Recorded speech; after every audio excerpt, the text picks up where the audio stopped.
இந்த கதை எனக்கு என் அம்மா சொன்னதியா. சுமார் ஒரு 100 வருஷத்துக்கு முன்னாடி, நான்லாம் பிறக்கறதுக்கு முன்னாடியே இந்த ஊரில் சித்திரலேகான்னு ஒருத்தி இருந்திருக்கா. அவளே எங்கள் ஊரோட ஜமீன்தார் புள்ள, பேர் திருலோகச்சந்தர். அவர் எங்கள் ஜமீன்தாருக்கு ஒரே ஒரு வாரிசு, எக்கச்சக்கமான சொத்து. அவரை சித்திரலேகா காதலிச்சுட்டு வந்தா. 2 பேரும் நம்ம ஊர் ஒதுக்காப்பில் ஒரு மாளிகை இருக்குல்ல, பேய் மாளிகை, அங்கே தான் வசிச்சுட்டு வந்தாங்க.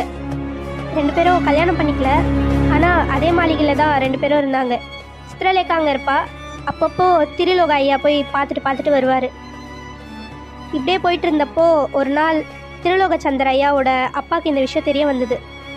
பயங்கரமாக பிரச்சனை பண்ணார். யாருன்னே தெரியாத ஒரு பொண்ணை என் வீட்டோட மருமகளாக என்னால் ஏற்றுக்க முடியாது, நீ அந்த பொண்ணை வேணா வச்சிக்க, ஆனால் கல்யாணம் மட்டும் பண்ணிக்கக்கூடாது அப்படின்னு சண்டை போட்டார். இது என்ன நியாயம் ஆச்சு? காதலிச்ச பொண்ணை வச்சுக்கணுமா, வேற ஒரு பொண்ணை கல்யாணம் பண்ணிக்கணுமா? ரொம்ப மோசம். ஆமாத்தா, அதனால தான் திருலோக ஐயா அதுக்கு ஒத்துக்கலை. நான் கட்டினா சித்திரலேகாவை தான் கட்டுவேன், இல்லைனா எனக்கு உங்கள் சொத்து பத்து எதுவும் வேணான்னு சொல்லிட்டு அவரும் சித்திரலேகா கூட அந்த மாளிகையிலே வசிக்க ஆரம்பிச்சிட்டாரு.